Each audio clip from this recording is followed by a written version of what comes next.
Hello আমার দুষ্ট মিষ্টি বন্ধুরা, কেমন আছো তোমরা সবাই? আশা করি তোমরা অনেক ভালোই আছো। আমি তোমাদের সালমা আপু আবারও চলে আসলাম নতুন গল্প নিয়ে।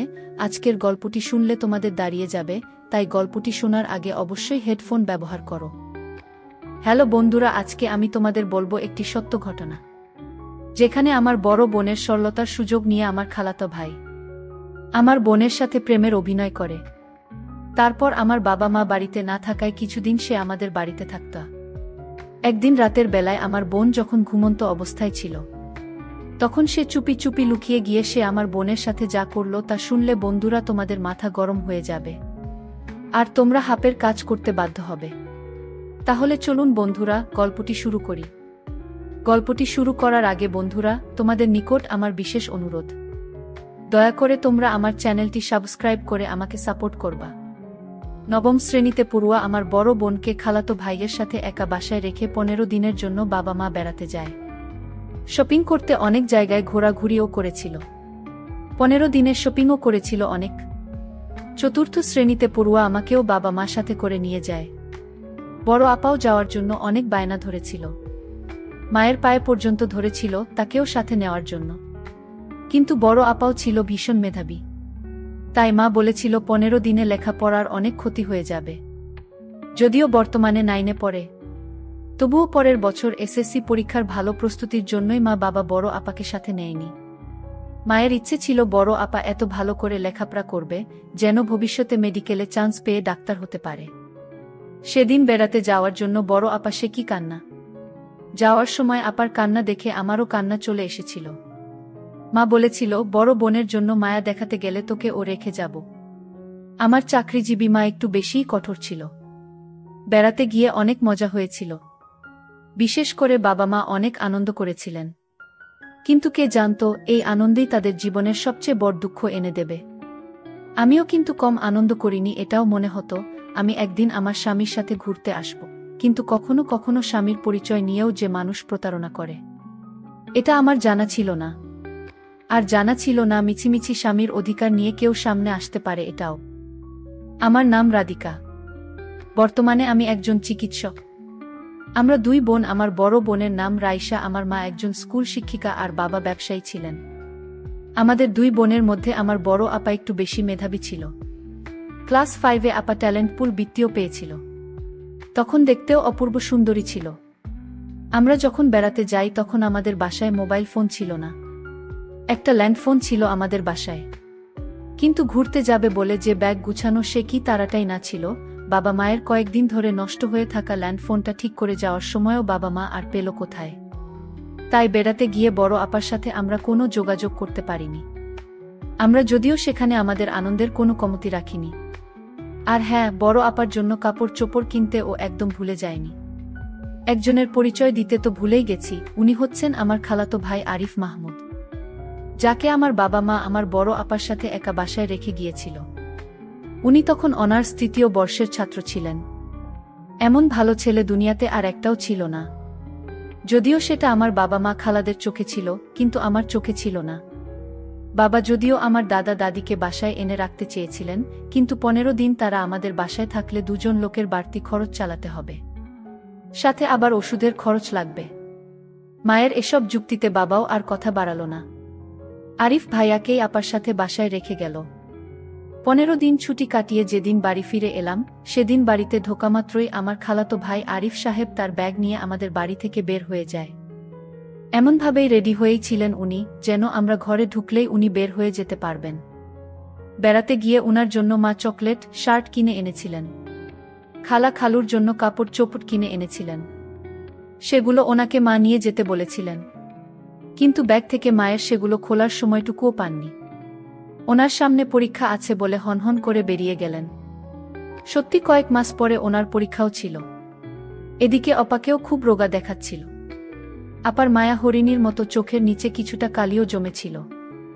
আমরা ফিরে আসার পর থেকেই বড় আপা ছিল নিরুত্তাপ, কেমন যেন মনমরা হয়ে থাকত। বাবা মা বারবার মন খারাপের কারণ জিজ্ঞেস করা সত্ত্বেও বড় আপা কিছুই বলত না। আমরা না থাকাকালীন রান্না করার জন্য বাসায় যে খালা আসত তাকেও জিজ্ঞেস করা হলো, কিন্তু সেও কিছু বলতে পারল না। কিন্তু আপার চেহারা দেখে মনে হতো অনেক ঝড়ঝাপটা বয়ে গিয়েছে আপার উপর দিয়ে। যাই হোক, বেড়াতে গিয়ে আনা ড্রেস, কসমেটিক্স, চকোলেট সহ অন্যান্য উপহারের প্রতি কোনো আগ্রহ ছিল না বড় আপার। ঘটনা ঘটল 2 মাস পর। হঠাৎ করেই বড় আপা দিনে 2-1 বার বমি করত। তখন বড় আপাকে ডাক্তার দেখানো হলো। ডাক্তার টেস্ট করার পর জানা গেল বড় আপার নাকি বাচ্চা হবে। বাবা মায়ের মাথায় যেন আকাশ ভেঙে পড়ল। মা বাবা আপাকে ঘটনা জিজ্ঞেস করতে করতে মুখে ফেনা তুলে ফেলেছে। বড় আপা কিছুই বলছে না, শুধু কান্নাই করছে। ওইদিকে বাচ্চাটাও বা নষ্ট করছে না। মায়ের চিন্তা হচ্ছে, যার বাচ্চা তার সাথে আপাকে বিয়ে দিয়ে দেবে। বড় আপাকে যখনই ঘটনা জিজ্ঞেস করা হয় সে তখনই প্রচণ্ড ভয়ে কান্না শুরু করে দেয়। বড় আপার কখনো বিয়ে, বাচ্চা হওয়া এই বিষয়গুলো সম্পর্কে পরিষ্কার কোনো ধারণা ছিল না। এবার বাবা চেষ্টা করল বড় আপার কাছ থেকে ঘটনা জানতে। বাবা কিছুটা নরম হয়ে আবার ঘটনা জানতে চাইলে বড় আপা চিৎকার দিয়ে বলে উঠল, আমাকে না জানিয়ে তোমরা আমার বিয়ে দিয়েছিলে কেন?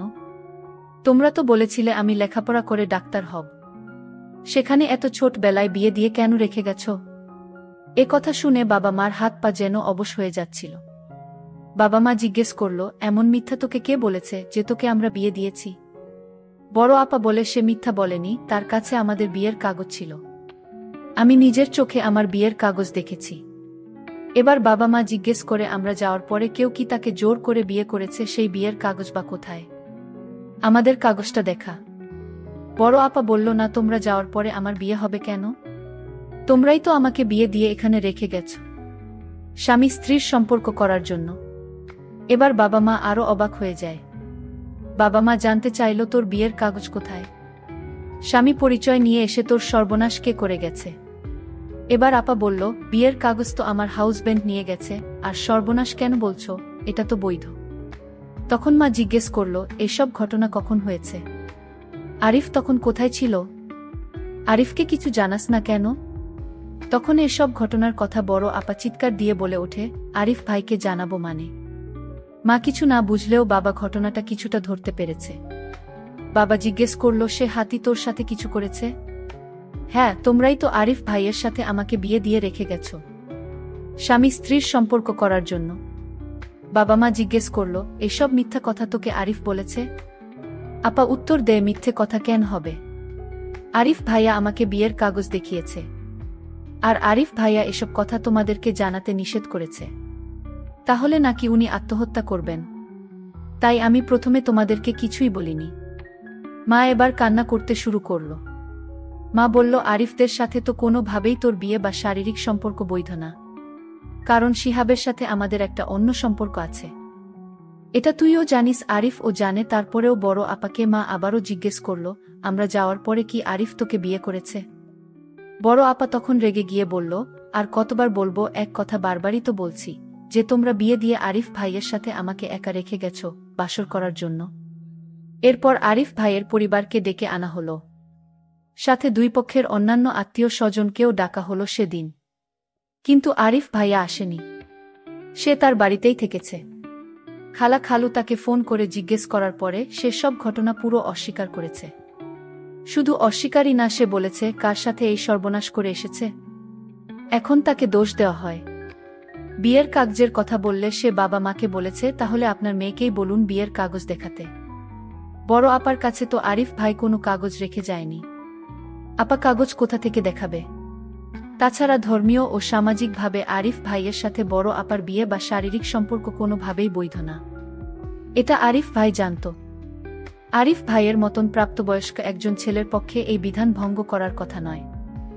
সবাই আরিফ ভাইয়ের কথা সেদিন বিশ্বাস করেছিল এবং বড় আপাকে পুরোপুরি নষ্ট মেয়ে সাব্যস্ত করা হলো। এরপর বড় আপার বাচ্চাটা নষ্ট করে ফেলা হলো। আত্মীয় স্বজন, পাড়া প্রতিবেশী সবাই ততদিনে এই ঘটনা জেনে গেছে।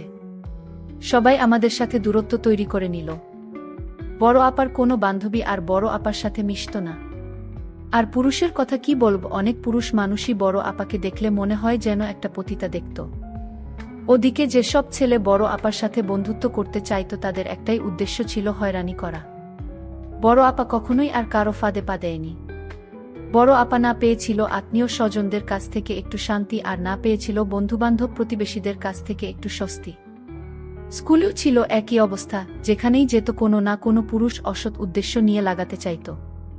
আত্মীয় স্বজনের কোনো খুশির প্রোগ্রাম, স্কুলের কোনো প্রোগ্রামে বড় আপাকে সবাই ঘৃণার চোখে দেখত। বড় আপাও খুশির প্রোগ্রামগুলো যথাসম্ভব এড়িয়ে চলত।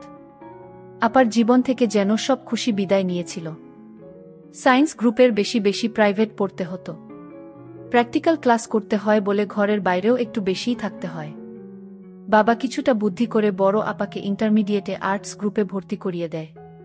প্রতিনিয়ত মানুষের দেওয়া যন্ত্রণা থেকে মুক্তি দেওয়ার জন্য বিভাগীয় শহরের সরকারি মহিলা কলেজে আপাকে ভর্তি করিয়ে দেয়। বাবা আপাকে মহিলা কলেজের আবাসিক হলে উঠিয়ে দিল। এবার বুঝিয়ে আবার একটু শান্তি হবে। কিন্তু না। ক্লাস 5-এ ট্যালেন্ট পুলে বৃত্তি পেয়ে আপা যে হয়ে গিয়েছিল এলাকার নামকরা স্টুডেন্ট, পাশাপাশি চেহারাও ছিল নাটোরের বনলতা সেনের মতো। পরবর্তীতে নষ্টা ধর্ষিতা মেয়ে হিসেবে তাকে কি আর মানুষের চিনতে ভুল হয়? সেই মহিলা কলেজ এবং কলেজের আবাসিক হলেও তো আমাদের এলাকার মেয়েরা ছিল। তারা আমাকে চিনতে ভুল করল না। তাদের মাধ্যমে এক কান দু কান করে ঘটনা অনেকেই জেনে গেল। আবার শান্তি পেল কই? ইন্টারমিডিয়েট পাশ করার পরে আপাকে ইডেন কলেজে ইংরেজিতে অনার্স ভর্তি করিয়ে আগের মতোই আবাসিক হলে উঠিয়ে দেওয়া হলো। এবার তো আমাদের বিভাগ থেকে অনেক দূরের শহরে পাঠিয়ে দেওয়া হলো। কলেজে ক্লাস করে একরকম ভালোই চলছিল, আবার কিন্তু কথায় আছে না, অভাগা যেদিকে যায় সাগর শুকিয়ে যায়। অনার্স ফার্স্ট ইয়ারটা ভালো গেলেও সেকেন্ড ইয়ারের শুরুতেই আমাদের এলাকার মেয়েরা আমাকে আবিষ্কার করে ফেলে। এবং কেউ কেউ আবাসিক হলের মেয়েদের কেউ বড় আপার ধর্ষিতা হওয়ার ঘটনাটা জানিয়ে দেয়। সেই ঘটনা হাঁটি হাঁটি পা পা করে ইংরেজি ডিপার্টমেন্টের সেকেন্ড ইয়ারের কোনো কোনো মেয়ের কানেও চলে যায়। আবারও সেই যন্ত্রণায় আপার সঙ্গী হয়ে রইল। এরপরে জেলা শহরের ঠিকানা দিয়ে বড় আপার প্রাইমারি নিয়োগ পরীক্ষায় অংশগ্রহণ করে। বড় আপার চাকরিও হয়। বড় আপা কোথায় চাকরি করে সেটা এলাকার কাউকে জানানো হয় না। উপজেলা থেকে আমাদের জেলা শহরের দূরত্ব 22 কিলোমিটার হলে হবে কি, বড় আপার অতীত জীবন তার স্কুলে যেতে 22 মাসও সময় নিল না। সেই ভয়ঙ্কর অতীত কিভাবে যেন স্কুলে গিয়েও হাজির হল। বিষাক্ত ঘটনার দুঃসহ অতীত যে কিছুতেই আপাকে মুক্ত করল না। আরিফ সাহেবের কথা বলতে তো ভুলেই যাচ্ছি আমরা। চলে যাওয়ার দিন বন্ধুর ফোন ফ্যাক্সের দোকান থেকে টাইপ করে একটা মিথ্যা ম্যারেজ পেপার তৈরি করে এনে বড় আপাকে দেখিয়েছিল। আরিফ ম্যারেজ সার্টিফিকেট লিখে দুজনের নাম পরিচয় দেওয়া সাধারণ একটা কাগজ ছিল। সেটা নবম শ্রেণীতে পড়ুয়া আমার আপা সেদিন এর আগে কখনোই ম্যারেজ পেপার দেখেনি। ম্যারেজ পেপারটা যে ভুল ছিল সেটা আপা না বুঝলেও এটা কিন্তু আপা ঠিকই বুঝেছিল যে শিহাবের সাথে আপার কোনো বৈধ সম্পর্ক কোনোভাবেই হওয়ার নয়। কিন্তু সেদিন আরিফ যে সব বিধিবিধান নিয়ে আপাকে মিথ্যা ব্যাখ্যা দিয়েছিল একা বাসায় দিনের পর দিন, আপাও ছিল নিরুপায়। উল্টে ভয় দেখিয়েছিল আরিফ। শিহাবের জীবনেও অনেক বড় একটা ঘটনা ঘটে গেছে ইতিমধ্যে। সেদিন আরিফ ঘটনা অস্বীকার করার পরেও আমার বাবা মা মামলা করতে চেয়েছিল, কিন্তু বাধা হয়ে এসেছিল শিহাবের মা বাবা। তারা আমার বাবা মাকে রীতিমতো ভয় দেখিয়ে মামলা থেকে বিরত রেখেছিল। আমার নানা বাড়ির মানুষ ও একমাত্র নাতি সিহাব এ ব্যাপারে নিরপেক্ষ ছিল। বাবা মা সেদিন ছেড়ে দিলেও সৃষ্টিকর্তা কিন্তু ছেড়ে দেয়নি। ঠিক 2 বছর পরে আরিফ প্রেম করে ফুফাতো বোনকে বিয়ে করে। বিয়ের 7 মাস পরে স্ত্রী বাচ্চা হবে এমতাবস্থায় অনার্স প্রথম বর্ষের পড়ুয়া চাচাতো বোনকে আরিফ নষ্ট করে। এবার চাচা ফুফু দুজনেই শিহাবের বিরুদ্ধে চলে যায়। তাদের করা ধর্ষণের মামলায় শিহাবের জেল হয়। অথচ এরাই একদিন আরিফকে নির্দোষ দাবি করে বড় আপাকে নষ্টা উপাধি দিয়ে নাক সিটকে চলে গিয়েছিল। আমার একটা প্রশ্ন আছে, এখানে মানুষ কেন ধর্ষকের পক্ষ নিয়ে বলুন তো? নিজের মা বোন মেয়েকে ধর্ষিতা বানানোর জন্য? সবার বিচার হলেও বড় আপাকে কিন্তু ধর্ষিতা উপাধি নিয়েই সমাজে বাস করতে হয়েছিল। বাবা মা ও কেন জানি না বড় আপাকে একদমই সহ্য করতে পারত না। লেখাপড়া করেছে ঠিকই, কিন্তু কারণে অকারণে কষ্ট দিয়ে কথা বলতো। আর বাবা তো সবসময় ওই ঘটনার জন্য মাকে দায়ী করত। এরপর বাবা মায়ের মধ্যে নিত্য ঝগড়া বিবাদ লেগে থাকত। মোট কথা আমাদের পুরো পরিবারটাই বিষাক্ত হয়ে গিয়েছিল এর মধ্যে। আমাকে সবচেয়ে বেশি কষ্ট দিয়েছিল একটি ঘটনা, সেটা হচ্ছে আমার বিয়েতে বড় আপাকে আসতে দেওয়া হয়নি। যদিও বিয়ের আগে আমি আমার চিকিৎসক হবু স্বামীকে বড় আপার ঘটনা জানিয়েছিলাম। ও বলেছিল বিয়ের আগে এসব ঘটনা আমার ফ্যামিলিকে না জানানোই ভালো, কারণ সবার মানসিকতা তো একরকম নাও হতে পারে। বাবা তারপরেও ওর বাবা মাকে জানাতে চেয়েছিল, কিন্তু বাধা দিয়েছিল, কারণ ঘটনাটা তো আমার সাথে ঘটেনি। বাধা দিলেই বা কি যে সামান্য কিছু আত্মীয় স্বজন প্রতিবেশী এসেছিল বিয়েতে, তাদের মধ্যে কারা যেন বিয়ের দিনই বড় আপার ব্যাপারে ঘটনা বরযাত্রীকে জানিয়ে দেয়। সেদিন আমার হাউসব্যান্ডের দিতার জন্য বিয়েটা আমার হয়েছিল, যদিও শ্বশুরবাড়ির লোকজন এই ইস্যুতে আমাকে কম কথা শোনায়নি। বড় আপার মনে হয় ততদিনে ধৈর্যের বাঁধ ভেঙে গিয়েছিল। হঠাৎ করেই একদিন শুনলাম বড় আপা দেশে থাকতে চাইছেন না, শেষ পর্যন্ত তাই হলো। বাবা মাকে রাজি করিয়েই ছাড়ল, বড় আপা কানাডা চলে যায়। এরপর কানাডাতেই আপা বিয়ে করে থেকে গেছেন। দুলাভাই বাঙালি বংশোদ্ভূত কানাডীয় ডক্টর, আর বড় আপা সেখানে একটা বাচ্চাদের স্কুলে চাকরি করে। 2 সন্তান আর স্বামী নিয়ে সুখেই আছে। এখন আমার বড় আপা, বাবা মা সহ আমরা সবাই বড় আপাকে বাচ্চাদেরকে দেখতে চাই, কিন্তু আপা দেশে আসতে চাই না। কারণ আমরা চাই না বাচ্চাদের কোনোভাবে তার কালো অতীত জেনে ফেলুক, এবং সেটা বাচ্চাদের মনে প্রভাব পড়বে। দুলাভাই যদিও সব জেনেই বিয়ে করেছে। ও হ্যাঁ, আসল কথা তো বলতেই ভুলে গেছি, বড় আপা আগেও রাফিয়া নামে আমার আর এক বোন ছিল। রাফিয়া মাত্র 6 মাস বয়সে নিউমোনিয়ায় মারা যায়। রাফিয়া আমার যখন 1 মাস বয়স, তখন আমাদের খালাতো ভাই আরিফ সাহেবের জন্ম হয়। ছেলের জন্মের পর খালার 3 দিন সেন্সলেস থাকে, তখন আমার নিজের মা বুকের দুধ খাইয়ে বোনের ছেলে আরিফকে বাঁচিয়ে রেখেছিল। সেই হিসাবে আরিফ আমাদের দুধ ভাই। বড় আপার সাথে কোনোভাবেই তার বিয়ে বা অন্য কোনো শারীরিক সম্পর্ক বৈধ ছিল না। কিন্তু কে জানতো সেদিন আমার মা দুধ খাইয়ে একটা কালসাপ পুষেছিল, যে ঘটনায় বড় আপার জীবনটা এলোমেলো হয়ে গিয়েছিল। এমন সব ঘটনায় আমার কিছু প্রশ্ন আছে। কেন এসব ঘটনা? মেয়েদের কি সমাজে অপরাধীর চোখে দেখা হয়? সত্যি কি মেয়েরা অপরাধী থাকে? কেন লজ্জিত হয়ে সমাজে এদের বাস করতে হয়? বাবা মাই বা কেন তাদেরকে অবহেলার চোখে দেখে? সমাজ কেন তাদের ঘৃণা করে? কেন জীবন থেকে সকল তাদের খুশি কেড়ে নেওয়া হয়? কেনই বা একাকিত্বকে তাদের সঙ্গী করা হয়? সেই পরিবারটাকে কেন কোণঠাসা করে রাখা হয়? কেন তাদেরকে বাঁচার নামে মেরে ফেলা হয়? সেদিনের ঘটনায় আমার আরও কিছু প্রশ্ন আছে। সেদিন দোষটা আসলে কার ছিল? আমার বাবা মায়ের, আরিফ নামক জানোয়ারের, আমার বউ, আবার এই সমাজের, নাকি আমাদের মানসিকতা? প্রিয় দর্শক, এই গল্পটা আপনাদের কেমন লাগলো তা অবশ্য একটি কমেন্ট করবেন। আর যদি গল্পটা আপনাদের ভালো লেগে থাকে তাহলে ভিডিওটিতে একটি লাইক করে দেবেন, এবং এই ধরনের ভিন্ন স্বাদের গল্প শোনার জন্য চ্যানেলটিকে অবশ্যই সাবস্ক্রাইব করে আমাদের সঙ্গে যুক্ত থাকুন। ভিডিওটি দেখার জন্য তোমাদের সকলকে ধন্যবাদ।